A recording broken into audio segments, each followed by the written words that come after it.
Oh no! I need to show you a video of me doing stand-up badly because you showed me last time. And 3, I tried to, but I was just so talented. I know, yeah, you tried to. Just like intangible red flag territory. Like he's not Yes. saying anything Oh, specific, interesting. but like Yeah. just as he's talking, you're like, do not be in a room alone with this man. Yeah, 100%. We can all love each other. No. All right, great. Okay, great. No. This is great. What about him is an intangible red flag? Is it a way he appears, way he talks, hand gestures? Do you know what the word intangible means? All right, I'm gonna go have a piss. Ashley, you're in charge. I'm in charge. Bitches. I went down on a juicy poozy, and Uh-oh, got a fart, and this chair's gonna make it reverberate. Hey, wait. John. Hey. Oh no! Everybody else, hey, Hey. What's going on? I'm just waiting for music. I thought you were getting music. Oh, I thought you were just getting how music. my penis gets born. Ladies and gentlemen, welcome to the show. Here's a shed. The ice cream cones came with a little metal packet that is just full of sugar.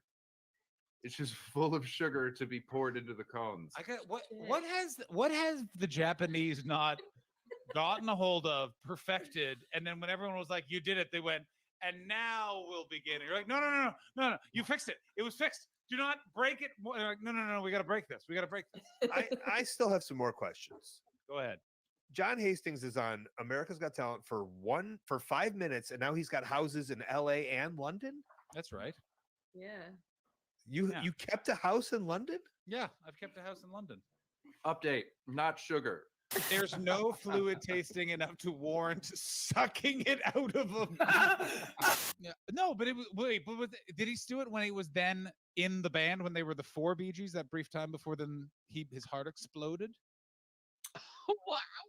Wow. I'm not saying anything that didn't happen. That is what happened to him. I'm a predator.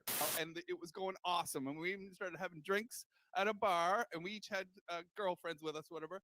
We're having a great time until I got comfortable enough to go, hey, we share a birthday, As someone who's been eternally single. Go ahead. Is it your fault? Yes. No. Sorry. Stop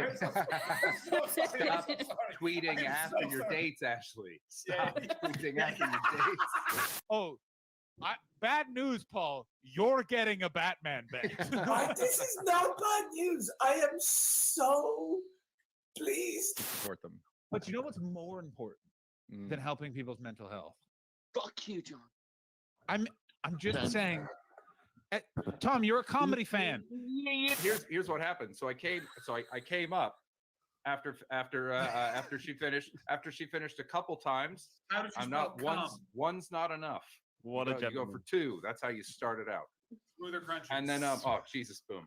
And so when I emerged, I went to kiss her, and she just grabbed my face and she sucked it all out of my beard.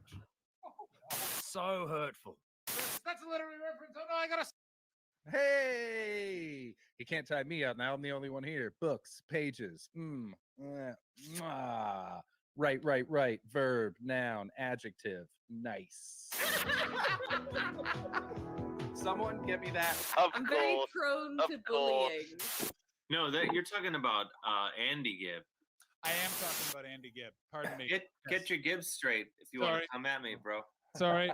Those nice bearded men and their Aryan friends seem like they're doing very different shows. Marion's got pink eye. She touched her in hole. I tried to. It crawled away too quickly. It's difficult with tea. Sometimes you try and tune it and you get Assam.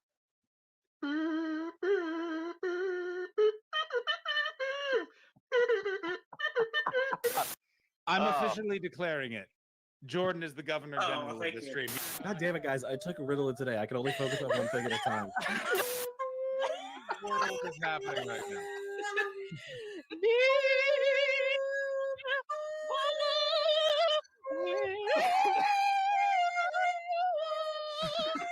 Two screens. I want to have two screens. Yeah, very nice. Yeah. Paul and I were walking through the park, and we walked past the tennis courts. A ball had gone over the fence. Paul went down, grabbed it, threw it over, and the young woman who was playing said, "Thank you, sir." Oh, Ouch. Right, here's what's gonna happen. I'm gonna fucking take over this fucking festival, and you're not gonna fucking stop me. Why? All these fucking robots are all around the fucking city, right? yeah. Don't knock a spit roast till you try it. Just Hang on. like- Can you just keep going? Make an appeal right now for us to stop this whole thing. Oh no, the Canadians are coming. Chris, John, and Irish Ashley combine to make the ultimate team, better than any wet dream. Welcome to the Untitled Twitch stream. John's the CEO and Boomer. Ashley's the real leader. Chris brings the vibes and juices as our enjoyment increases. Welcome to the Untitled Twitch stream.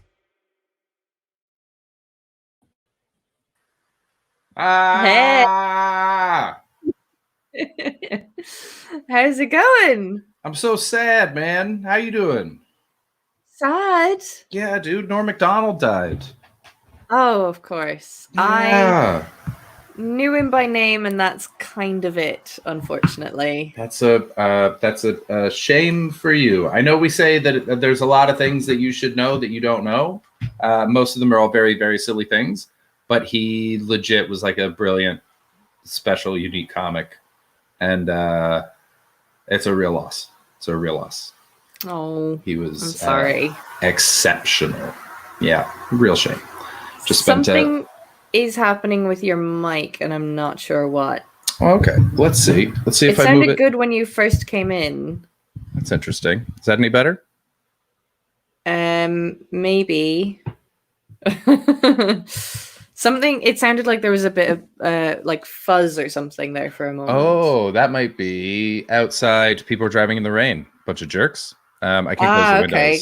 Yeah. That could have been what it was. Actually, how do I sound? Fine. You sound great. I'm Top gonna. notch. Do I still sound okay, or am I too quiet right now? No, you sound fine. Am I quieter? Nope. How about now? Yes. Yeah. Is that too quiet, or is it okay? Welcome to the Untitled Twitch Stream podcast, everybody. It's going to be about 2 hours of volume adjustment. I hope you're enjoying yourself. I'm Chris Betts. I'm here with Ashley Manning. John Hastings can't make it. Norm Macdonald's dead. How quiet is Ashley? You decide.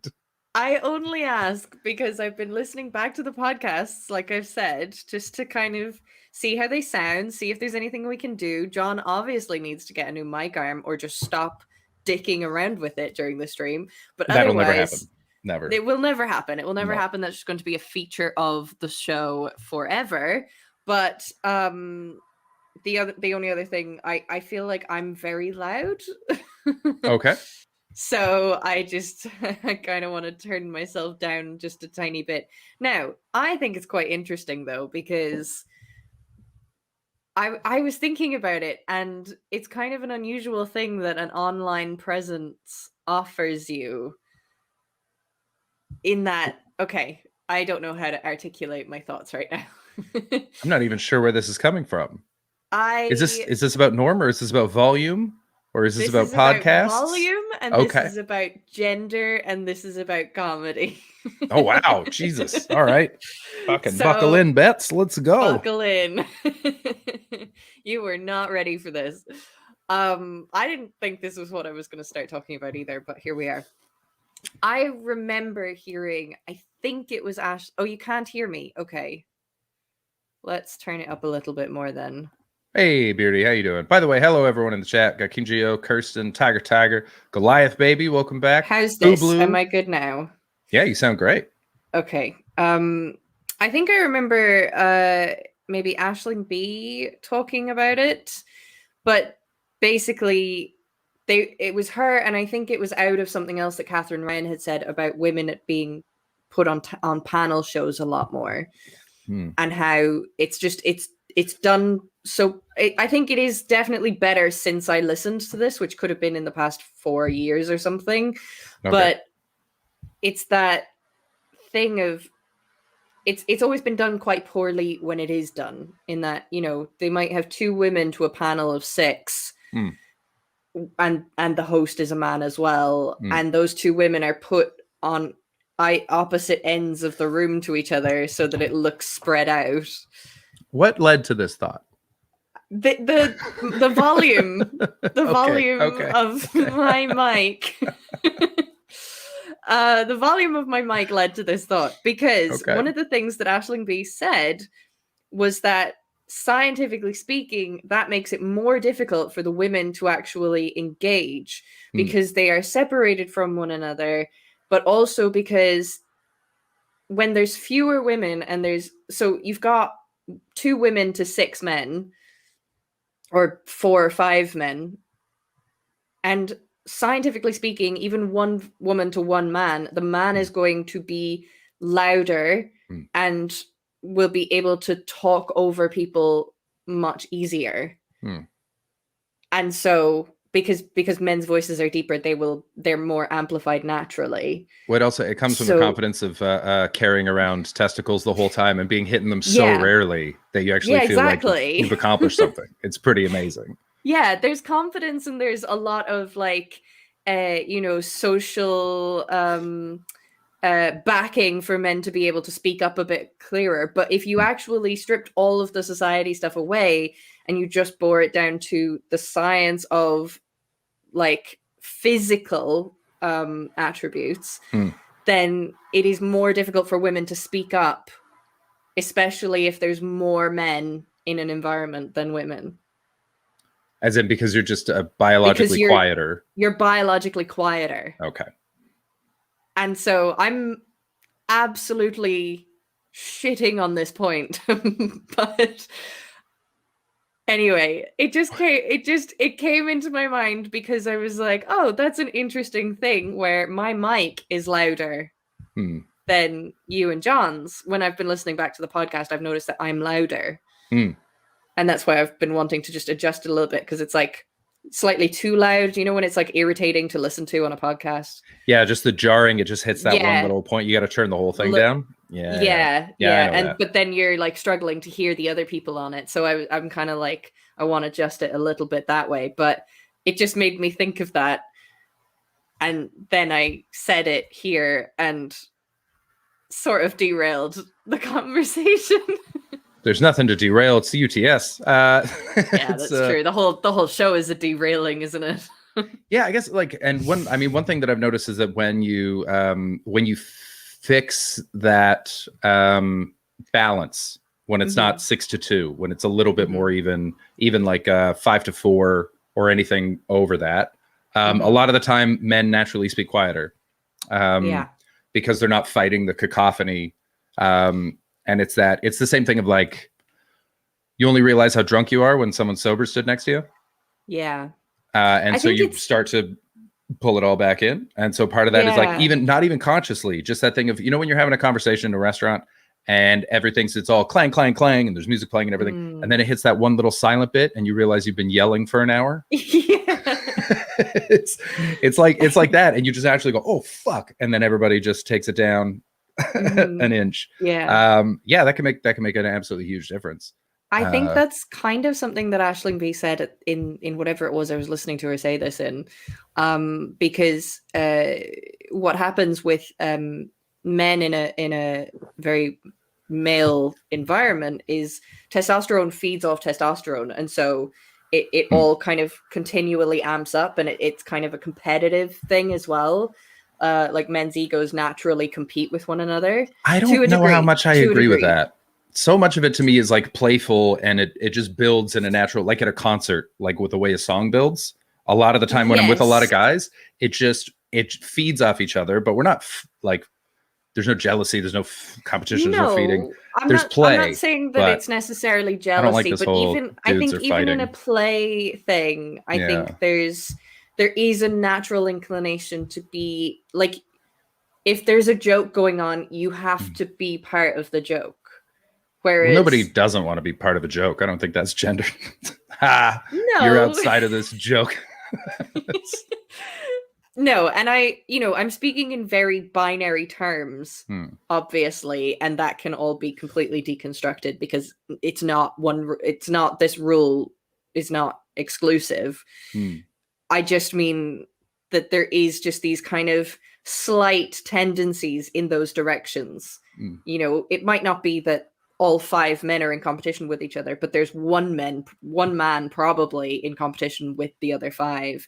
Yeah, And you know what's great about that? The other 5 have no idea often. Yeah. I'm just like, who's this fucking weirdo? Why is he so aggressive right now? There's no, you Yeah. can't win a conversation, right, Brian? Mhm. Maybe just sit down. But testosterone is that kind of energetic build-up hormone, whereas estrogen is quite a calming hormone. Is there a way it like, so when you get a lot of women together, is there a similar state to that thing of like guys will just become, because I spent the whole weekend with a bunch of my guy friends. It was all guys. Yeah. There was 6 of us. We spent 3 days together and it was so fun. We had an absolute blast, but we definitely just got like louder and more playful as the ED. weekend went on. Yeah, we just got very silly, but also like I've known some of them since I was 6. Like we've been friends for the rest of them I've all known since I was in high school. We've You been friends revert forever. a little bit to like childhood 100%. play as well. 100%. I love these guys. They're family. Yeah. And so it was like we'd sort of get like a little bit bigger and a little bit bigger, and it was all very playful and fun. And there were toppers, but never like toppers. Just like, oh, what's that? Oh, more like Jenga. Just like, oh, where are you gonna go? Where's that block gonna go? But is there a similar thing for women? Is there something that sort of you're gonna get lost in that's estrogen based, or estrogen adjacent, that you sort of lose yourself in for a while? Because from watching movies, it's either laughing and eating salads or drinking white wine. Yeah, movies don't give you great insight into What? women's relations. What? Did I Which freeze? is, Or did you believe it or freeze? not, my hot take. Oh, it was you. Cool. I'm not sure one of us froze. I'm sorry. That might have been me. Who cares? What about Nora Ephron? Sorry. Is she not crushing it? Nora Ephron. I can't remember what movies she made. Does Just anyone thought is this one of those things that I don't get, or is this an obscure reference from Chris? No, Nora Ephron is like a very real director. Okay. What the fuck did she make though? Nora Ephron, there she is. There she is. We're on IMDb right now. When Harry Met Sally. She went, when Harry Met Sally, Bewitched, the remake. You've got Mayo, Julie and Julia. Okay, yeah, Excuse I understand me. what the joke was now. There you go. There you go. Yeah. Yeah, no. No? God damn it. Not quite. Oh, you're getting some chat's not agreeing. Oh, Okay, so I haven't seen maybe all of them. No, do you know what? I've seen most of those ones that have been listed. I've seen Julie and Julia. I've seen Sleepless in Seattle. You've got So Mail, funny. Harry Met Sally. No, they didn't do it for me as that much. But what was your question? Oh yeah, is there something similar for women? You know what's lovely is every now and then, it rarely happens. It's usually on the 6th, 7th, or 8th of March, but we'll get an all-female lineup on a gig, and okay. That's International Women's Day, Chris. Gotcha. Okay. We get all the gigs that weekend. Yeah. No, I get it. July 1st, Canadians. Same. Yeah. Yeah. Yeah. Oh yeah, March 17th is also, so I'll always have 2 weekends where I'm guaranteed work. March 17th for Paddy's Day, and they're right next to each other, which is quite frustrating. International Women's Day and Paddy's Day are only 2 weeks or a week apart, so they're the 2 nights of the year I can guarantee I'm doing comedy. Nice. But yeah, every now and then there's an all-female green room or all-female gig, and it's really cool. Yeah, Yeah. there is a nice energy. I think because it happens so rarely, we're still in this place of really enjoying it when it does happen and really going, oh, this is so nice. Oh, this is lovely. Yeah. But that feels like Actually. like an appreciation of an absence or a Yeah. special occasion, as opposed to just getting lost in each other's rhythms and not in the period way that's the only thing that every guy knows about. Or at least has Yeah. heard about. I still don't know if that's true. But What period thing? oh, the women's sink. Your periods Oh yeah, go, that's true. that That is true. But that is true. So hormones feed off each other. That's kind of the same thing we've been talking about, which is March 8th, International Women's Day, March 9th, David's birthday, March 8th. Let's all celebrate women. March 9th, let's celebrate just David. Just David. David Hoare, you do deserve a day all to Oh. yourself for the world to celebrate you. To be This just fair. in from Patty Padman. Women are a coven. Confirmed. Confirm or deny, Yeah. Ashley? Confirm or deny? Confirm. Confirm. Absolutely confirm. Yeah. Bunch of witches. Yeah. Bunch barefoot in the forest, killing goats. Love me a good goat killing. You know, it's I that could have thing guessed where that about you. it is that thing where if hormones feed off each other, so you're in an environment with a lot of testosterone, it becomes that environment, and you're in an environment with a lot of estrogen, it becomes that environment. But what is that but environment? yeah, That's so what I'm wondering. The estrogen thing. What is that? it's a lot of the time it's very it's really nice. It depends. You kind of have to win over women a bit more, I think. Okay. I could be saying something that a lot of people will have issue with in this, but If you're in the chat, feel free to have issue. take issue by all means. Do you know what gets my goat, Ashley, when she's on a goat killing rampage? Very good, David Hoare. Very, very good. I enjoyed that. By the way, Um, Diamond Geyser just said, "Man, I need to rewatch Joe versus the Volcano." No, you don't. No, you don't. Do you know Joe versus the Volcano, Ashley? no. It's Tom Hanks versus a volcano. I feel like that's all I needed to know. Yeah, that's it. It's the whole thing. Um, But yeah, you need to win women over more. yeah, sort of. In what way? Is there like a distrust? Is there a competition? I think there's a little bit of a distrust. Okay. So, and it's kind of heartbreaking in a way, because we are not the same sort of immediate allies that I see in men's relationships a lot of the time. Yeah, if we're wearing similar Um, shirts, bonded. If we're wearing similar shirts, we are against each other, and that's like Such a that's shame. one of those trope things that's reinforced in kind of rom-coms and media, is that like who wore it better sort of thing, and Whereas it's all men looked fantastic. exactly. Yeah.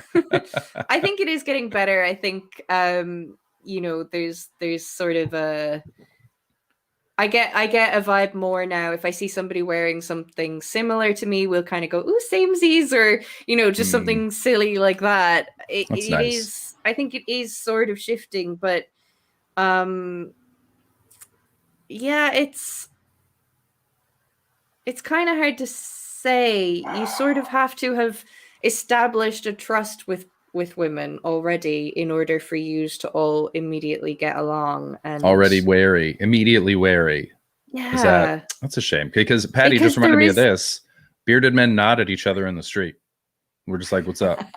One time I was drinking alone in a bar, and a group of bearded men were looking at me. I was like, "This is gonna go one of two ways." And then a guy just walked up and he was like, "Hey man, that's a really nice beard." And then he handed me a card and he invited me to join his beard club. And that was it. That's so cute. Yeah. Oh, that's so cute.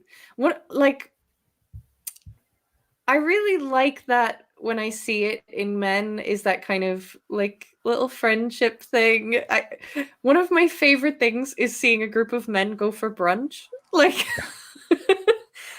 if you are a group of men going for brunch, just know that every woman in that restaurant is fawning over you in her mind.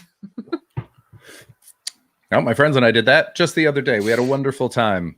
We were the guys it's who really were sitting around a cute. table in a bar just playing cards, Mm-hmm. just cards and laughing. And I was like, this is nice. This is how I hoped my 30s would That's be. so nice. And I saw a group Men's today. brunch is munch. I love Munch, that. munch.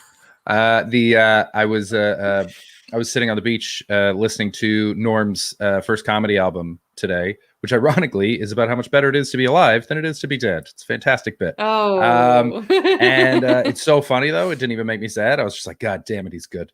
But as I was listening to it, a group of like 8 dudes in minimum 60s, older, bunch of gray hairs, all just went walking by, and they were all just laughing and kind of half shoving each other. And I was like, that's good. That's nice. That's so nice. I tweeted this last week, but when I went for my walk, I walked past a couple of men who were in their 50s or 60s, one of them teaching the other how to ride a bike. Aww. And I just See? went, there is nothing purer happening in the world at this moment. This moment is damn. owned by these 2 men. New patron alert. What happened? New patron alert. New patron. Luke, thank you so much for being a patron. Welcome to the you. patriarchy. That's what we're calling it. I just decided.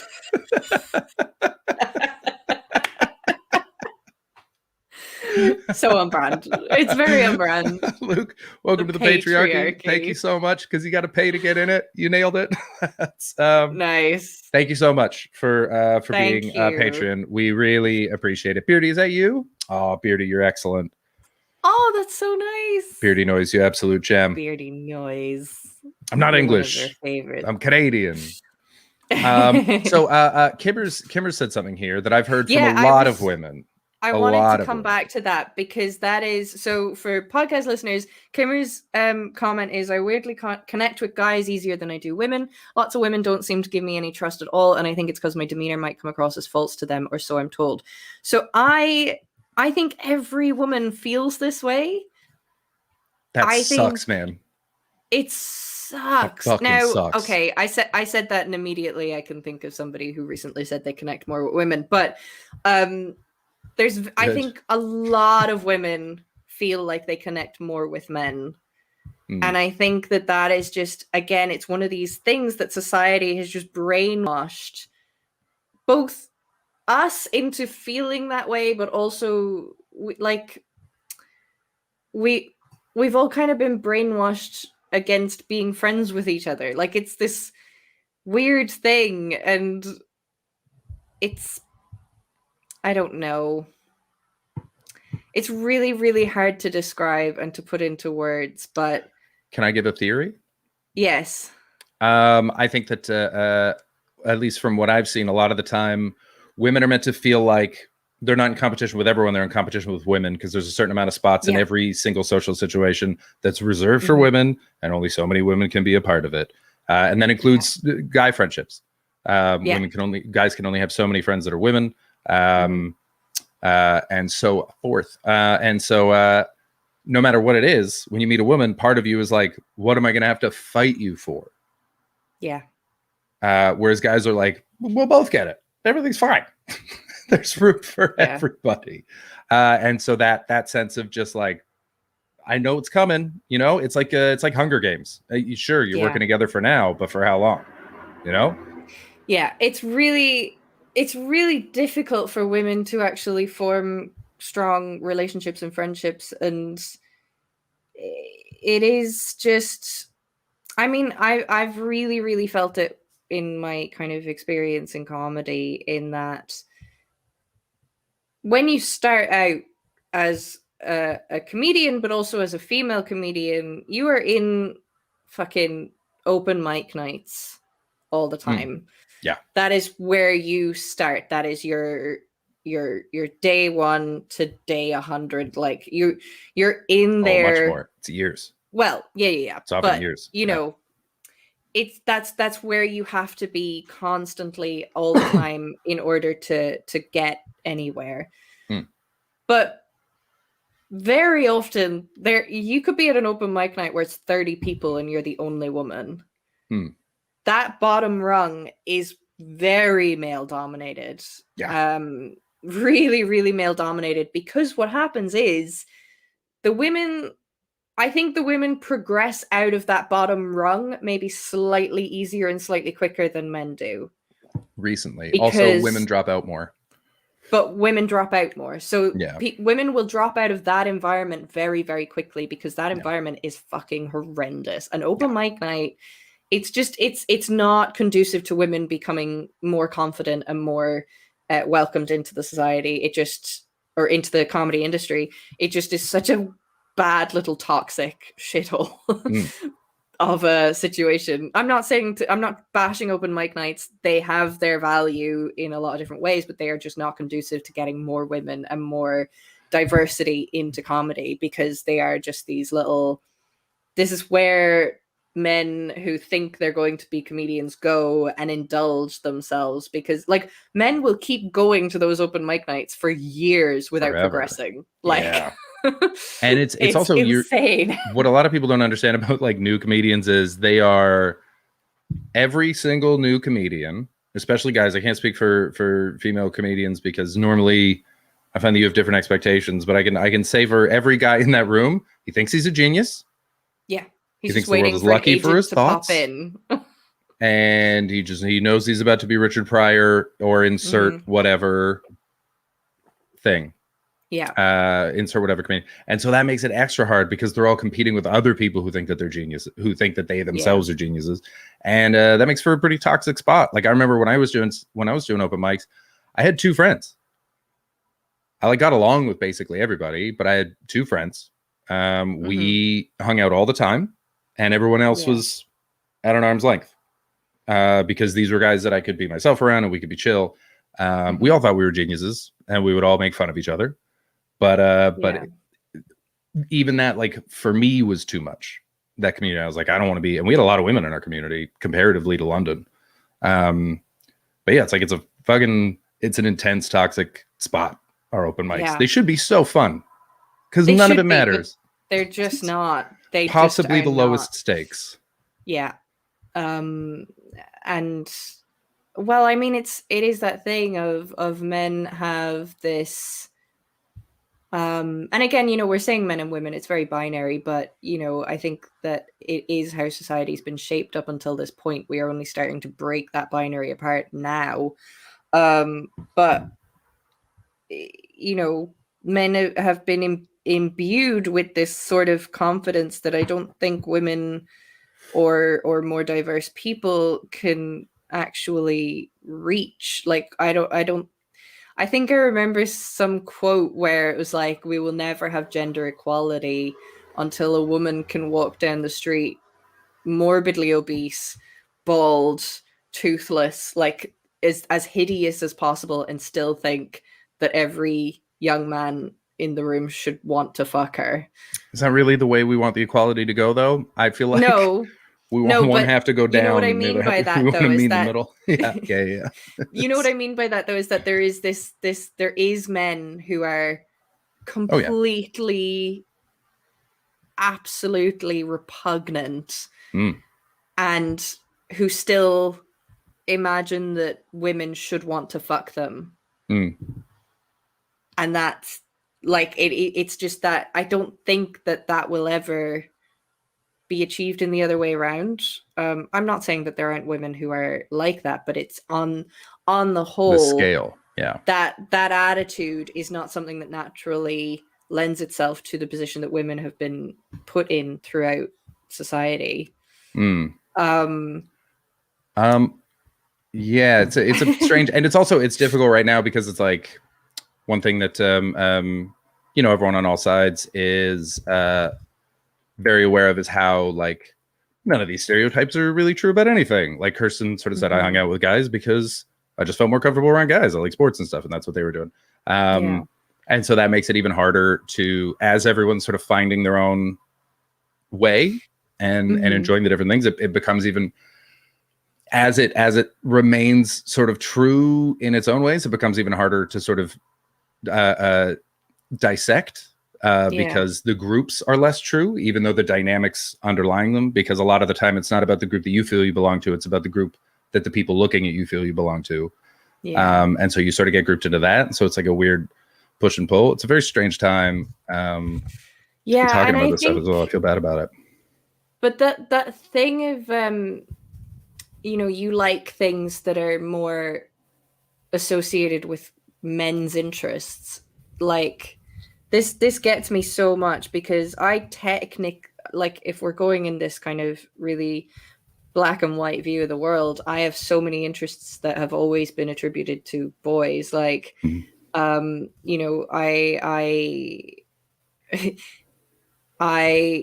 love cars. I really love cars. I've always loved cars. I had a little toy car set before my brother even came along, and so I've always liked cars. Yeah, you love cars. You famously drove race cars.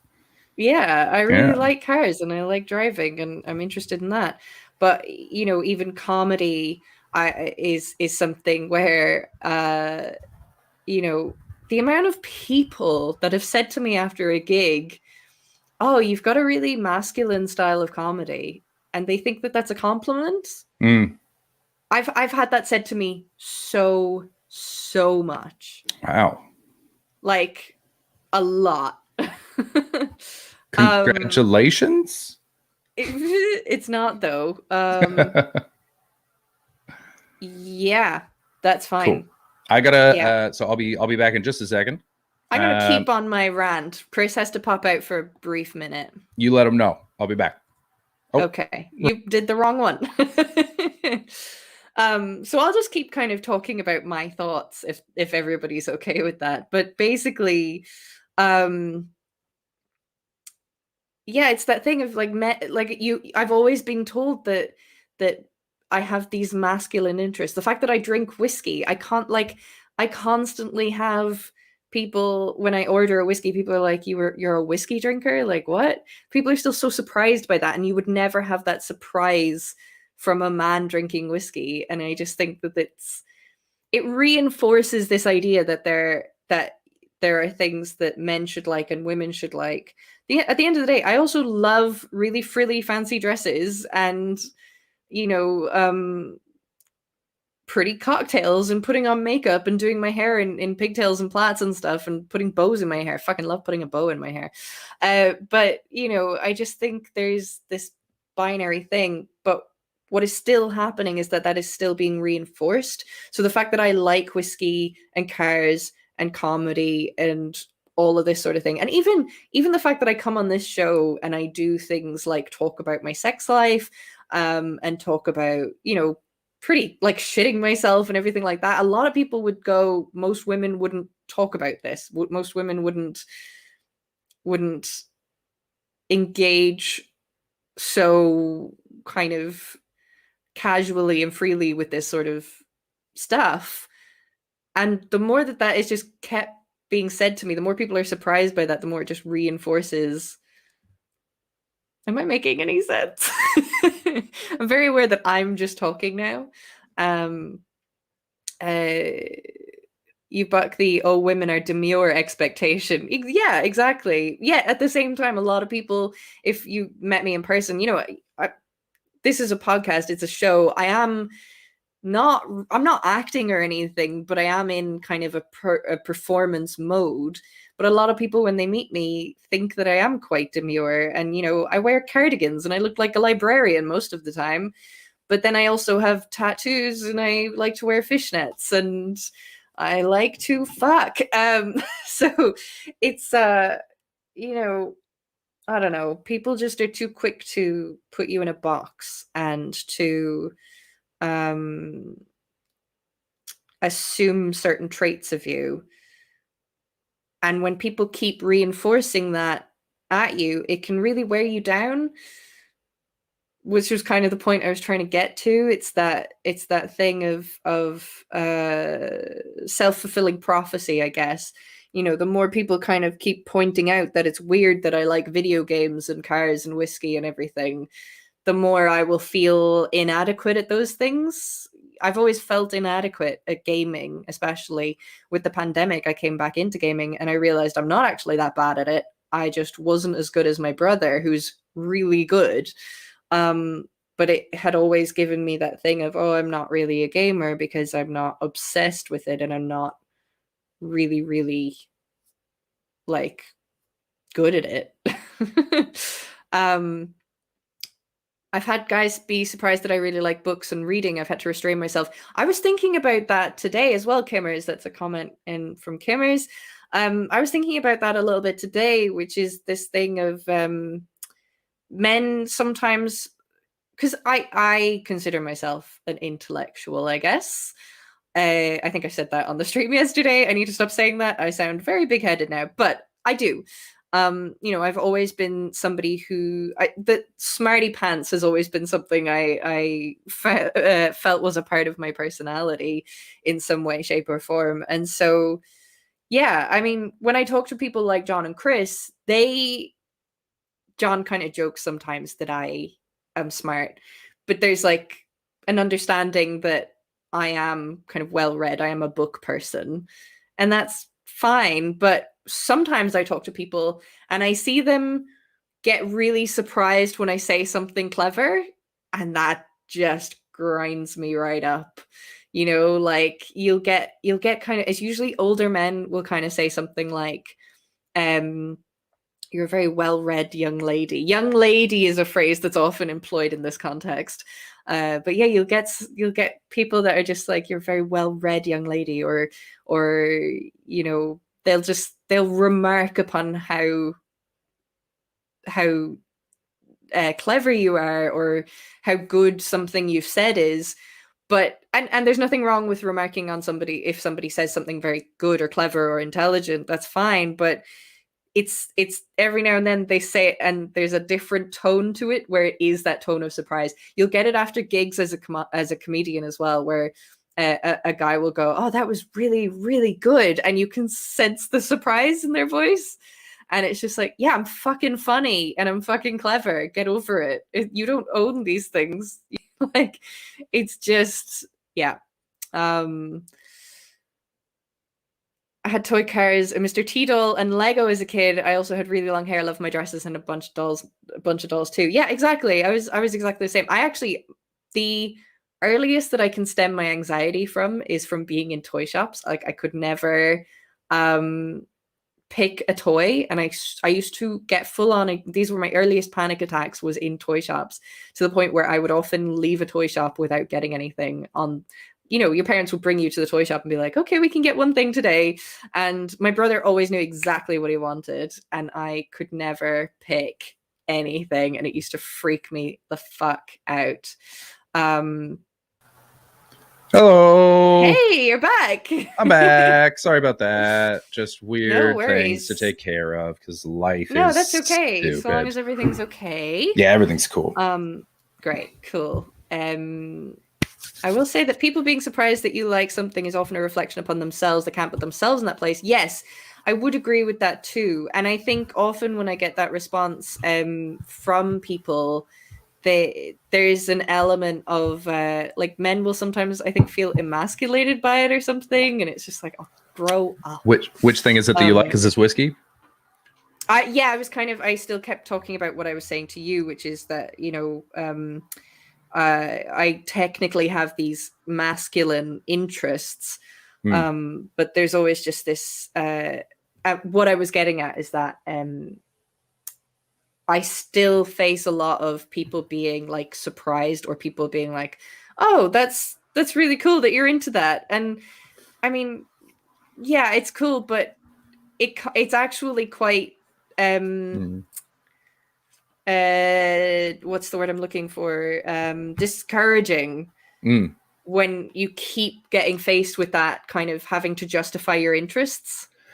And it's something that I don't think will go anywhere for a while. Frustratingly, because it won't go anywhere for a while, because the frustrating thing about that is that often you hear that all the time. oh my God, it's surprising that you're with that. That's surprising. I don't know many women that are into that. But for every guy that says it, Mhm. you might be the first woman he's ever met that's into that. Yeah. And so it's weird of like, exactly. you're having the same thing. You're having very disparate things. And it takes a guy who's done the extra thought to be like, if she's the first woman I've ever met that's done this, she's probably the first woman most guys I've met that have done this. They probably say this shit to her all the time. I'm just going to keep my fucking mouth shut and talk to her about it. But it's that Yeah. extra step to move past the like, oh, that's cool. I've never seen this before, you know? Yeah. So it's like, it's a frustrating position. Unless it comes from a condescending place and they're like, oh, sweetheart who likes cars. Isn't that adorable? Vroom, vroom. Well, Am I right? that is often where it comes from. Ah, It is, see, that's there just is a dick. often that as Yeah. well.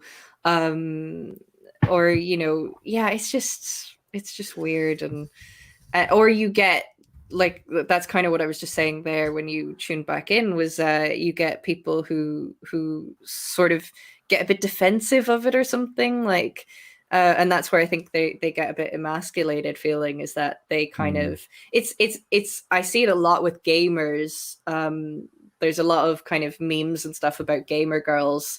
Or even I think it happens in music a lot, where a woman will say, oh, I like this band, and it's like the whole internet just goes, name one of their Yeah. songs or Yeah, that's very something, and it's funny. just like, get like fucking Name let 3 people- movies right now. Name 3 movies.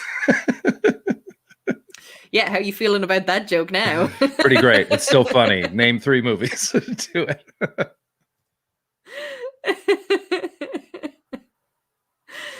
Oh dear, it is. Oh, It's okay. very condescending. It's really just shitty. We have Um, a question in the chat from Mr. Steve Mooney. Do you mind if we do that real quick and come back to the thing? Because I'm Uh-huh. curious and I don't want it to get lost. Steve Mooney says, I did something in work a few months ago as a reaction to a homophobic slur. Can I ask your opinion? I'm not sure if I did the right thing or not. Ask away, Steve. Ask away. our opinion. Absolutely Yeah. do. We Anyone else feeling glad John's not here right now for whatever's about to come? Dropping yeah, hard F, kind hard of. F, hard G. I sometimes quiz people about a shared interest because, like, shared interest. Tell me your hot takes, fellow fan. But trust me when I say that people Intent. can tell the difference Yeah. between those two vibes. And this is the thing of, you know, this is the whole argument that fucking hashtag not all men is just like nobody First has thing ever on the said. LED hat. First thing. Yeah. Nobody's ever said it's not all men. But you know, and guys are like, oh, but that means just we can't flirt with women or hit on them or anything like that. And it's like, odds are, if you are speaking like this, you probably should stop, because you're definitely the kind of person that's making people uncomfortable. But also, like, women can tell. And also, there's a difference between flirting with somebody and being a creep. And women know what that difference is. And we can tell the intent.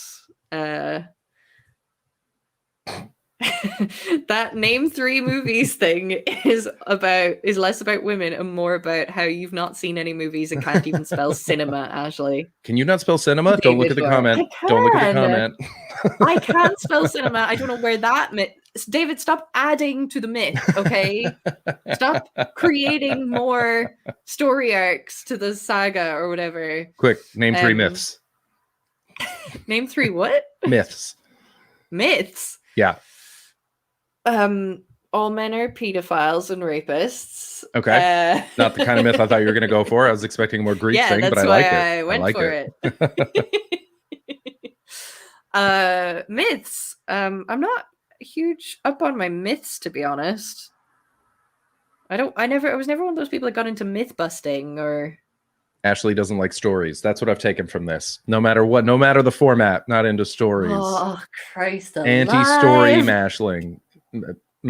I don't know what fucking that was. Oh, we got good Steve. We got Steve Mooney. God. Here we go. Oh yes. Okay, so Steve says, a guy I was working with made some very inappropriate comments about gay and trans people, so I painted my toenails, knowing that they would never see them under my work boots. Now I think that I should have confronted them rather than pulling a stunt. I don't know, man. That's a tough one. I think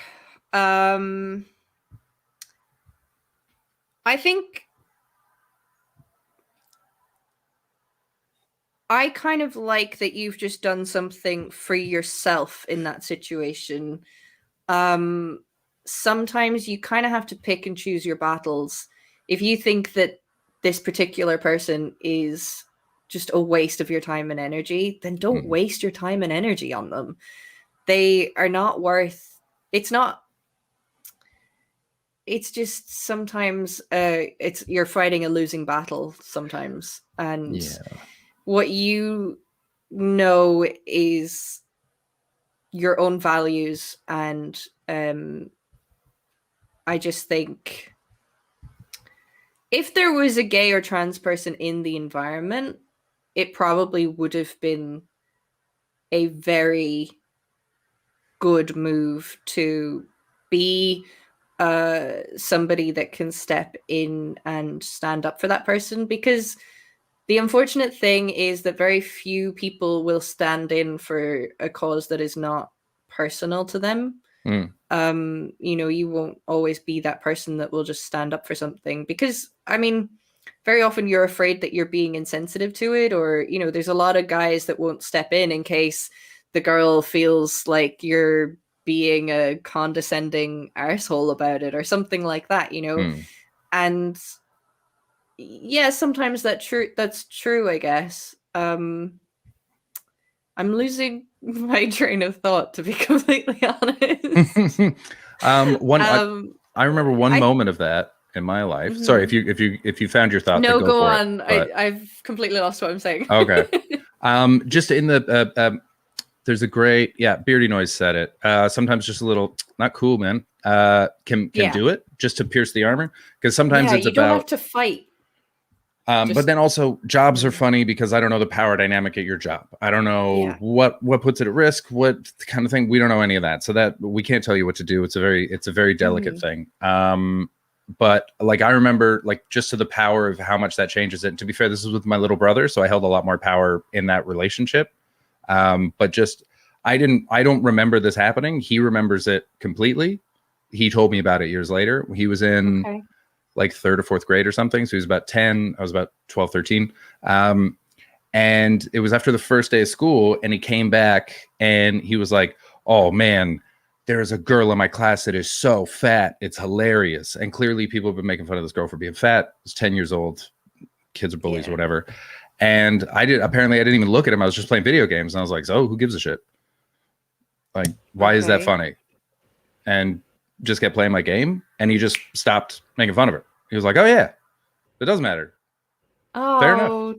That's so cool. And he marks that as like, that was like a seminal moment for him. Like, he changed a lot of how he treated people as a result of that. I don't remember it to this day, even when he reminded me of it, like it was nothing. But even like just saying that little thing of like, what the fuck are you talking about? And then just going about your day, not going on a tirade, not being like, here's why, just being like, the fuck are you talking about, idiot? And going around can really do a thing. To be fair, like I said, he was my little brother.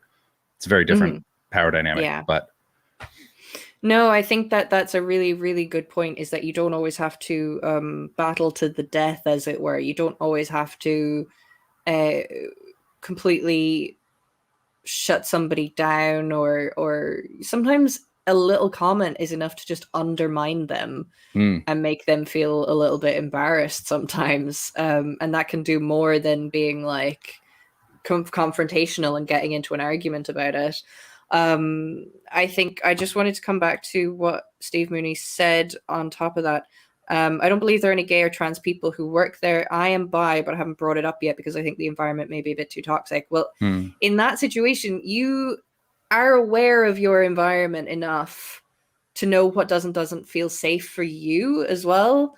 You know, I think you do have to assess your own personal safety and your own personal kind of strength, I think, as well.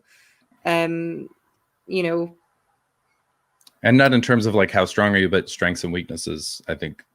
Strengths and weaknesses, whether or not you think you can articulate something well enough for it to be worth your while, or you know, but also just your strength in how you think you can handle it if it doesn't go the way that you intend.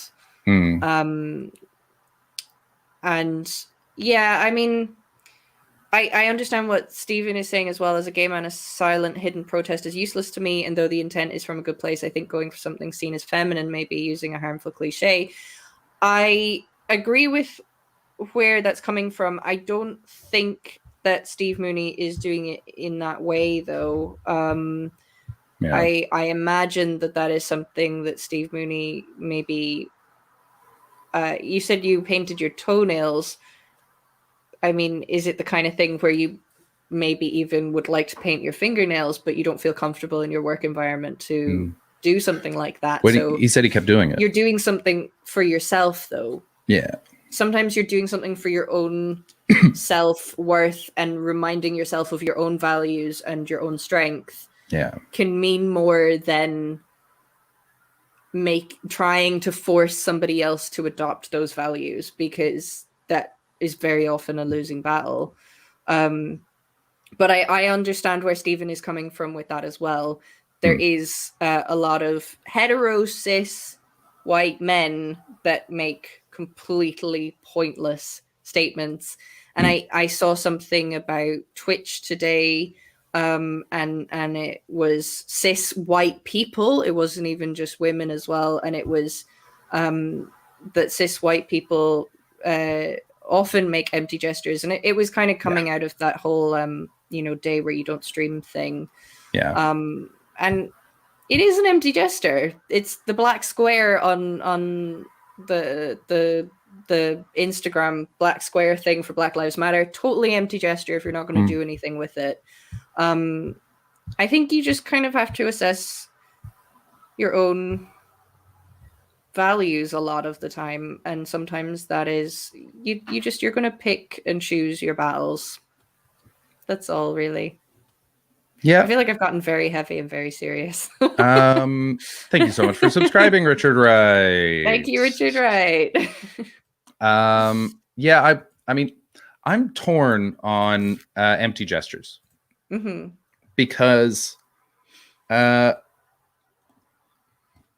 some of them are absolutely self-serving, and those ones can go fuck themselves when it's sort of glory baiting motions. But yeah, a lot of the time, especially, there are people that are vocal naturally. Ashley, you're one of them, of just like wrong addressed. Not a common group.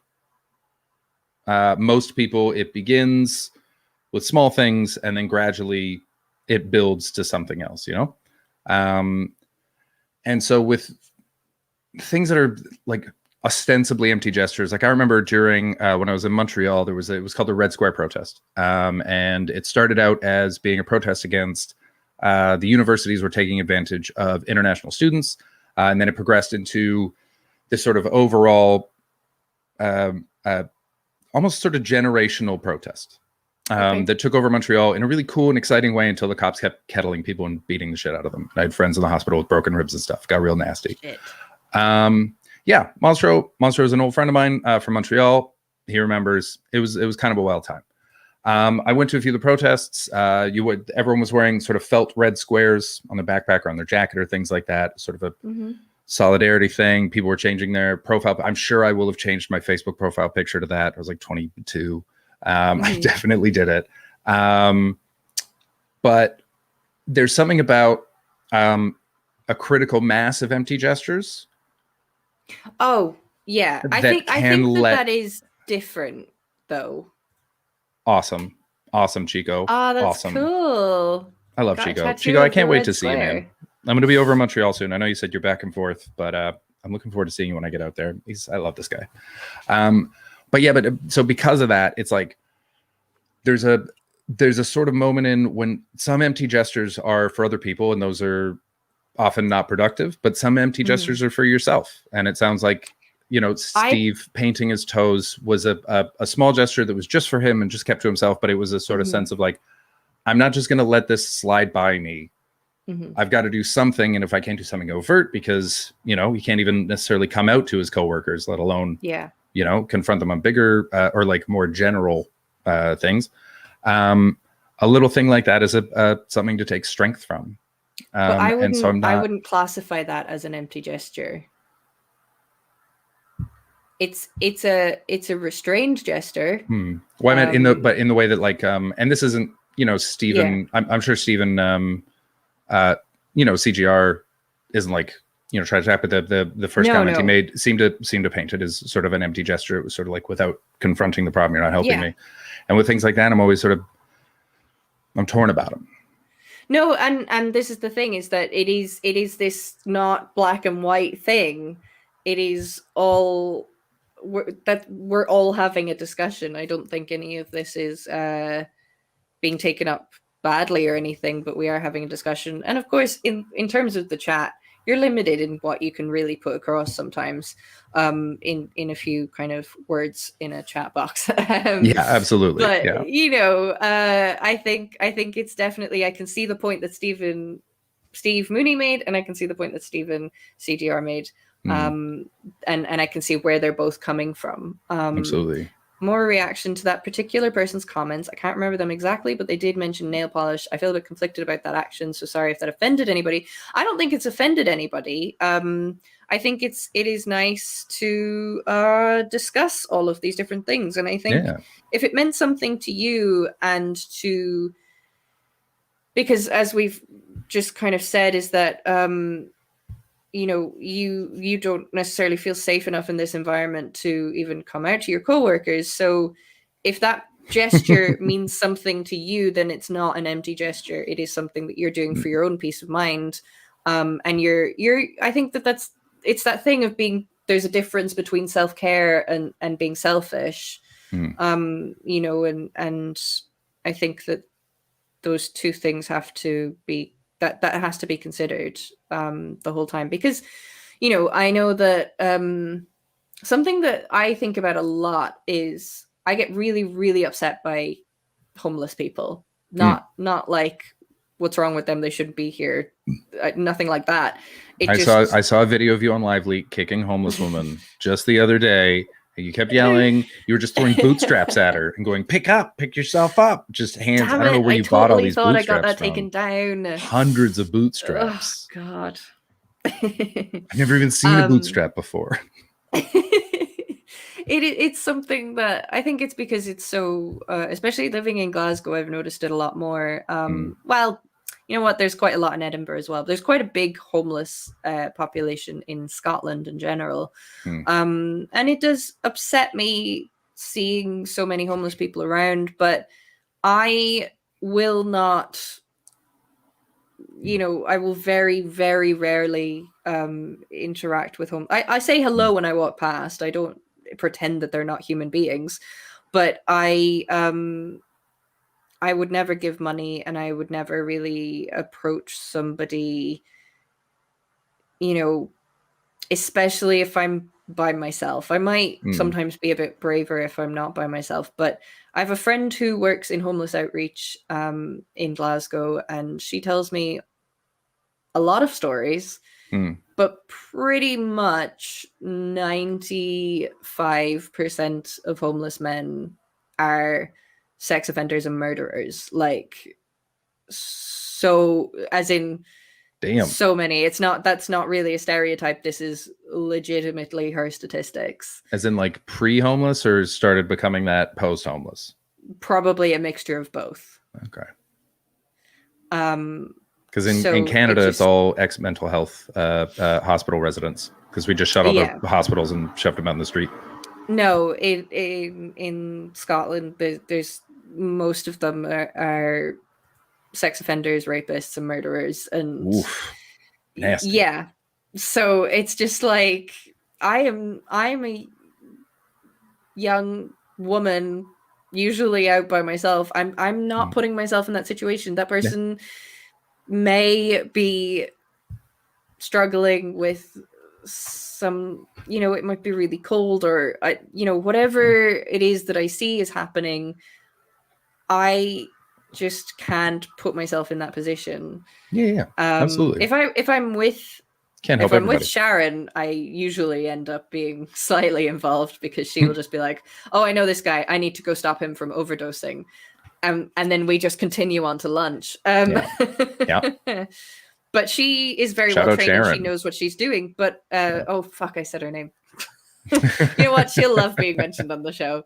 But she, I didn't say her full name. It's fine. But she's fantastic. Sharon Stone.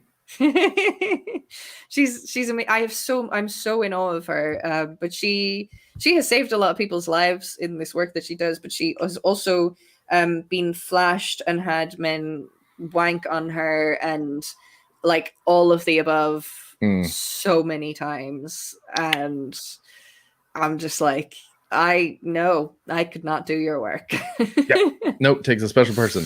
It takes a lot of patience. She's a very special person. Very, very special person. And yeah. But she, and you know, she always says that more often than not, you could be giving somebody the money that it will require them to overdose themselves. So yeah, I always just pick one homeless person. I just pick one person in my neighborhood, and I go, I'm helping you. And then when I see that person, if they want food, I get them food. If they want a bit of money, I give them a bit of money. I just pick that one person. They're not the first person I see. I live in the neighborhood for a couple weeks, get the lay of the land, who's walking around screaming at people. And I go, so you seem chill. Here you go. So I'm kind of at that place now. Well, I had a weird experience in Edinburgh where I kind of used to think that I could maybe help homeless women when I saw them. She's a great actress. Sharon Stone is an incredible actress and a great humanitarian, apparently, and a good friend to our friend Ashley. So we're pro Sharon Stone here. This is a pro Sharon Stone podcast from now on. But then I went up to a homeless woman in Edinburgh one day and I just said, I don't have any cash on me, but I have my card, or I think I had my phone. I was using Google Pay on my phone. I was like, I don't have any cash. I have my phone though. Would you like me to get you a sandwich and a drink? And she was really like, I guess. Yeah. And I went across the road to get it's not up to her to be grateful. No, it's not. But it only struck me, like I wouldn't have minded except for what happened after that, which was I went across the road and got her a coffee and I ordered a sandwich and I just passed comment, I don't really know what she might want. It's for the woman that's outside on the street. And the woman in the cafe just went, don't give that woman your money. These women, and they're I think they're Roman women. Like Romani? Romani gypsies, yeah. Which I'm not sure if that's a politically correct term, but I actually Gypsy is not. Romani no, is. Gypsy's not. Okay, Yeah. Romani. That's my bad. I actually Unless didn't you're know Cher the correct term. in the 70s, and then it's fine. Because that I song genuinely fucking didn't know slaps. the correct term for that one, so thank you for telling me. No problem. But do listen to that Gypsy song by Cher because it's awesome. Okay, I'll listen to that. It's a great song. But so the woman in the cafe was just like, I don't give her your money. I was like, why? And she said, she's not homeless. That woman has a house out in Portobello. She earns 30 grand a year and she gets dropped off there every morning in a big black Jeep. Wow. To earn that money that she gets just sitting there. Wow. Have you considered the possibility that the woman that was telling you that was a ghost? A lying ghost. It's that thing where definitely the woman in the shop could have been the kind of conspiracy theory that the kind of ghost a might tell. conspiracy theory, but she said, no, I literally watched the Jeep drop her off. Like, yeah, she's there when the woman's getting dropped off in the morning. She's literally seen this Jeep, and it's like a big black fancy Jeep kind of thing. It's not even a rundown old thing. And it does feel like a jealous lie diamond. It does. It really does. But I trust Ashley to tell by the person. I did speak to Sharon about it, and she did confirm that is a thing that happens. So Sharon Stone? Oh my God. Yeah. What's she like? So yeah, I was just like, okay, I no longer trust my judgment. But there's a woman who sits outside where I go for my shopping, and I think I've kind of gotten used to her now. She seems really nice. She always just says, hey, she's always just like, hi, how's it going kind of thing. She's not like asking for money or anything. She's just there and she just says hi to everybody that goes into the shop. And I'm kind of like, I feel like someday I may say hello to you Hmm. and see if there's anything I can get you. But I also might talk to Sharon about that before I do it. Yeah, well, I mean, if you've got someone that can vet your If I homeless have people, somebody- then yeah, yeah. for sure. It's like before you take your car to the fucking mechanic, you take it to your friend that knows cars. And they go, this is what's actually wrong with it. If you got an Yeah. expert, you got to use an expert. Can I just say, I'm loving that the chat is, because I know that a few years ago, and I'm not saying that you people in particular that are watching would have been like this, but the general sense, I think this speaks to currently and also the crowd that we've curated, is everyone is being like, I think that person in the shop sounds like a fucking liar. And that sounds like a xenophobic lie that someone would tell, which is very nice because it's super rare that someone takes the side of a homeless person when it comes to the idea of someone scamming people out of money. Yeah. So I just want to applaud everyone for that being your instinct. I think that's super cool. I like that very, very much. Yeah, I think it is good. also, I see can we do a Stephen's quick, point as well. Oh, wait. Oh, which one are you? Oh, I was just gonna just want to send out hugs to Steve Mooney because I'm not sure if we solved or helped at all, but lots of love, bud. Oh, Sounds yeah. like a tough spot. Yeah, and thank you for the. It's great to get questions and get suggestions because obviously we talk to each other 5 nights a week. We're gonna run dry at some point. Yeah. And it's nice that you trusted us but- with it. Yeah, That's very nice. Yeah. Thank so we hope it was some bit of a nice thinking point, but obviously we're not in any way to be trusted with our opinions and don't follow any advice that comes from this channel. That's a We disclaimer. mostly talk about times we pooped. Yeah, we're not role models in any way. Sorry, Stephen's point then, bad people are everywhere. Where it scrolled away Where is again it? from me. Oh, there you go. Couldn't I be giving the money for someone to buy couldn't I be giving the money for someone to buy drugs? They just happen to be working the till in a shop. Yeah, 100%. Bad people are everywhere. I'm so conflicted about giving money to a homeless person or not, as who am I to make that judgment? Yeah, and I think there's a story from a little while ago of it says something about your character that you're willing to give money to somebody more, and it says somebody about that person's character, what they do with it. You can only be responsible for your own character. And that's a very important point as well. It's just, I think it's really difficult. I don't know what Stephen's situation is, but I personally have struggled with money a lot for the past however many years. Like it's something that really gets me depressed. It's something that really bothers me and gets my anxiety going. So when it comes to my money, I'm very often like, I do struggle to part with it because I feel like I've worked so hard to get any of it that I need to put it back into myself before I can kind of be this really big charitable person. Yeah, absolutely. I mean, a few times homeless people have asked me for money, and I've always go like, I don't have any, and they're like, yeah, sure. And I'm not gonna turn around and be like, I don't have money for rent. Like I can't. I don't know how I'm gonna pay rent this month. Yeah. So I could be you in about 3 weeks. So I actually don't have money. There's technically cash in my pockets, but it is not mine. And it is that thing of like, okay, yeah, I'm not in poverty, I'm not starving, I have a roof over my head, but I'm also working very hard to keep that, and I need to mind myself first and foremost,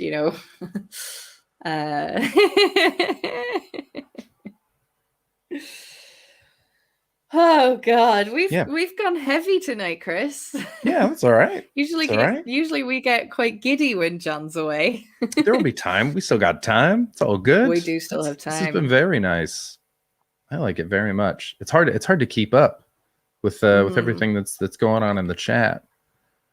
Just trying to think. Yeah, I remember Bill Hicks used to have a bit. I know it's sort of fashionable to shit on Bill Hicks, but he was very good to me in formative years. And one of the things that he said was, oh, don't give it to homeless people. They're going to spend it on drugs. And he's like, I'm going to spend it on drugs. That's what makes- And I remember just hearing That's that simple good. thought. I hadn't heard it before. And when I heard it out of his mouth, I was like, yeah. Mine wasn't drugs, but it was booze. And I was like, yeah, I'm going to totally spend all this on booze. What the hell am I? What's this fucking pedestal I've put myself on? This is... Yeah.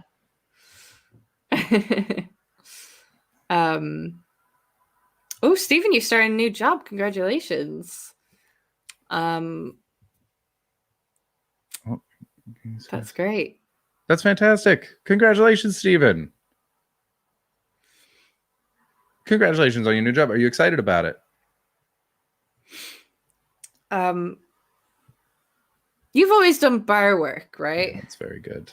Yeah, I did from I guess like 19 until I went full time doing stand up, which was about 6 years ago.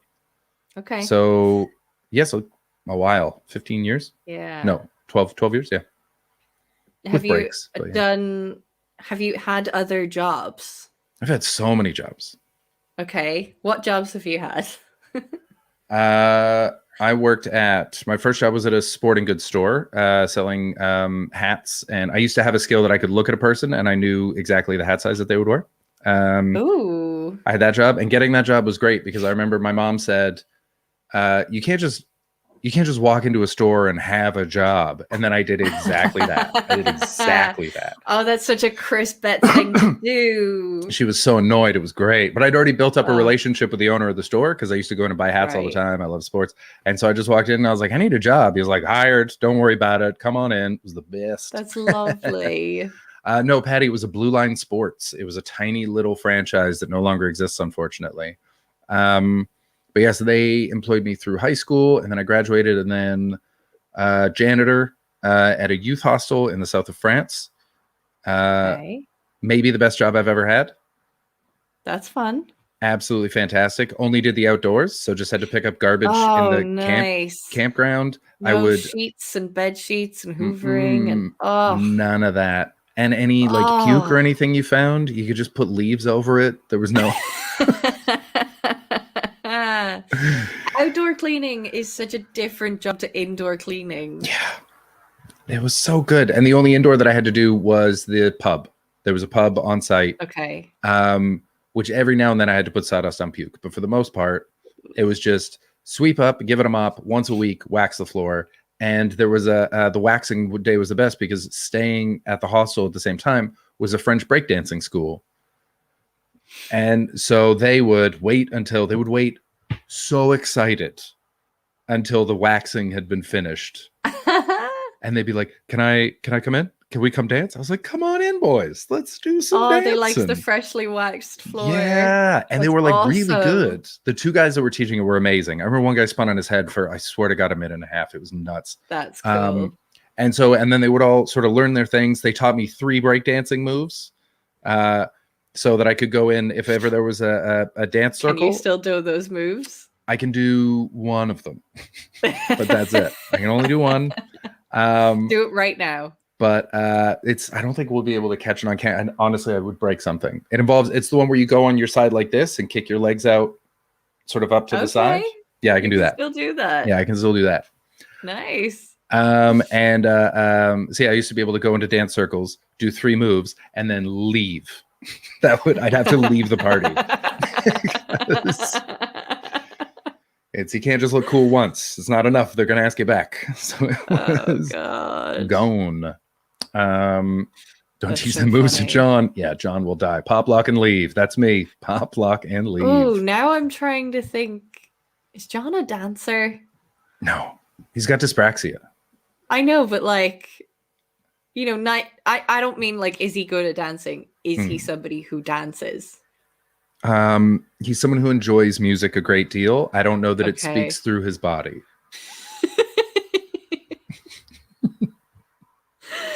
Oh, I need to see that. I just realized I've never really been in that environment with him. So that's fun. I feel like he stomps a lot and does the fist. Out of bites his time, bottom though. lip and just rocks out.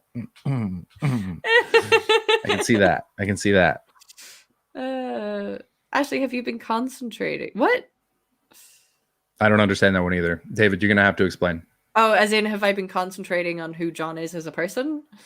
Oh yeah. I mean, yes, but you know, I still think it's a fair question. Oh yeah. Didn't we watch him dance in silence? That was Two Fists. I didn't actually see that one, but Yeah, you were so here I've for not that. seen him. Was I? That was during the 8-hour stream. That was right at the end of the 8-hour stream. And we muted him and we just put him on the screen and we just watched him dance for a while while we narrated that over it. one. Oh Yeah. no, I do remember that, and actually, it doesn't really give me a great. Yeah. Anyway, but there was a whole stream that he did before. I think before I was involved. Before he hurt himself. Yeah. Yeah, that was the solo He stream just days. danced. Yeah. He was Spike pure fall off man, a creativity back dancer.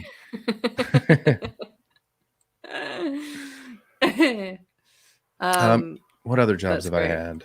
Oh yeah. See, I was janitor. Then I worked at the HMV in Cork. That was my next job. Then I moved back I found that to. so funny that you lived in Cork. I loved Cork so much. What I had years such a good did you time. live there? To the over the Christmas of 2002, 2003. Christmas 2002, 2003. Mm-hmm. Well, I was very young. Yeah, I got there in like September. How old were you? I don't think I would have been there in that shop in that time. It is now a golden disc. It is a golden disc. I was upset, 2002, but happy it's still in the family. 2003, I would have been 9 and 10. Yeah, we wouldn't have crossed paths. No. No. I had a blast. I'm trying to think, would I have been in there at that age though? And I don't think I would have. It was right around Christmas though. It's the time when, parents were bringing all their kids through. I could have been in there. I was in the stockroom though. They tucked me away. Okay. Yeah, so we wouldn't have. Then. Yeah, I was tucked away, just listening to Billy Connolly albums. Yeah, it's great. I loved it there. I had so much fun. I was loath to leave, but I thought that I was going to get a job in the Alps, but I timed it wrong, and I went right at the end of the season. Oh shit. Yeah. So yes, and I moved back to Canada for a while. I don't remember what I did in that time. Not much. Oh, I worked at a Safeway, and I hated it so much. An old man walked up to me who was working there, and he said, "You hate it here. You should quit." Oh my god. What's a Safeway? Just a greengrocer like Sainsbury's. Okay, right. Yeah, it's our Sainsbury's. You And that's when I got my hated first bartending job. Ah, okay, that's cool. I emailed a buddy of mine. You were young doing all that traveling then. Yeah, 5 days after I graduated high school, I was in Nice. I just left. What age did you graduate high school at? 18. Okay. Yeah. So you did quite a bit in like a year then. Yeah, I had a busy year. Okay, right. Yeah. Yeah, Okay. and then so I was in Canada and I hated it, and I sent an email to a friend of mine that I met at the hostel. We shared a tent, so I met him at another hostel that was like an hour away from the one we ended up working at, and we just got along because we were both really into hacky sack. Oh my god. Oh yeah. A hacky sack. I still have a kind hacky of sack. forgot. You still have it to hand. I You still just have a picked hacky it sack. up. Yeah, I love them. They're so good. What does one? I forget what one does with a hacky sack. You just You kind just of kick it. and stuff. Just Yeah. keep it up in the air. Yeah. I forgot that was a thing, but yeah, like your school would always have a load of them, and you would do them for activities when the teacher didn't really want to teach you. Oh no, we didn't have hacky ours. sacks Was for that. always on our terms. That was the teachers were not excited Really? about it. Yeah. It was not incorporated into the curriculum. No, I mean it's never incorporated into the curriculum, but it is, as we are learning in my course, it is the hidden curriculum. It's everything that you learn in school that is not technically part of the formal curriculum, but is still crucial information for contributing towards society. I remember. as Oh, sorry. understanding authority and stuff like that. And hacky sack is probably in the same genre, or Yeah. it's the there's another curriculum, the null curriculum. That's the one. That sounds like a crystal maze area. It's the information. You're now that entering the you- null curriculum. Now I'm doubting if that's the right term. There's the null curriculum, the hidden curriculum, and there's another one, and I feel like it could be the other one now. But anyway, there's one where it's extra stuff that you learn that just isn't part of any curriculum, and maybe Okay. the hacky How to sack is fight. just in that. Uh, Yeah. I remember realizing that that what was the first one you said? The sub curriculum or the Hidden curriculum. Hidden curriculum. I remember realizing that when I was about 16. Yeah. Because I remember I looked at the things that we were given in school. Well, I was given a Patty, take care, buddy. Have a great Good sleep. night. Always good to see you, man. I remember I was looking at they gave us a textbook and it was from the 70s. And it was Okay. 1999 or 2000. And I was like, there's no way this is about education. And so I looked around and realized it was like, oh, it's about meeting people and socializing and understanding how community works and things like that. And then showing that you can put in the work to get a grade. And I kept trying to explain that to my friends and they just wouldn't hear it. They were just like, no, I don't think that's true. And I remember so many of them at the end of high school came up because I had a blast. Once I realized that, I was Yeah. like, oh, I get this now. I had so much fun in high school, just hacky It's pretty sacking. impressive that that you were able to clock onto that at such a young age. Well, it was such a poor lie because the equipment Yeah. was so bad. It was Yeah. so bad. I was like, there's no way this is what they want us to do. And so yeah, I remember so many of them when we were graduating. They're like, "You son of a bitch, you knew the whole time." I did know the whole time. Very sorry. I tried to tell you, man. It's like when I tried to get my friends to come see Kings of Leon at a bar with 50 people. And I was like, "You're gonna be upset that you missed this. This is gonna be a good evening." They didn't Yeah. listen to me then either. My friends are idiots. I try to help. Oh. No one listens. That's cool. I'm like, "What's her That's name? Really Who's cool. Is it Sybil? The one who can see the future, but no one believes her?" I have no idea. Someone in the chat's gonna know. Who was that woman? She was cursed. She knew. Yeah, it was Sybil. Yeah, Sybil could see the future, but was cursed with never. Cassandra. It wasn't Sybil. It was Cassandra. Sybil was the one who. She was one of the. I don't know, not muses, whatever the fucking word is, clairvoyant. It was Cassandra. In yeah, what? what a What is this shitty from? thing. Like Greek myth. Oh, right. Okay. Sorry. Yeah. I understand now. We can yeah. do myths. That's right, Diamond. I did say I am a little bit behind on my mythology. They're great. I highly recommend. Celtic mythology, sure. Greek mythology, not so much. I tried to read that. I tried to read some Celtic mythology when I was a kid. I got What did you really, try to read? I got like temporarily interested in Irishness when I was young. what I don't did you try remember. to I was like 11. Oh. I just met all my Oh, wow. Irish aunts and uncles, and so I was like, Right. oh, Ireland, and then was just like, no. That's Is funny. that coming in from Beardy Noise? Cassandra was cursed by Apollo for spurning him. He gave her the gift of foresight, but she never believed. That's it. A guy punishing a woman by no one believing her. That guy knew what was fucking going on. That is. Yeah. Damn. Myths are dope. Have you ever read Neil Gaiman's Norse mythology? No, I haven't. But So I do, fun. Yeah, I do know the kind of significance of it. So It's a fun. very popular book. Well, because I worked in bookshops all throughout school and university, and so there's a lot. Like I know a lot about books that I haven't read. Yeah. I get that. Which is quite nice in a way. I can still engage with a conversation about a book if I haven't read it. Mhm.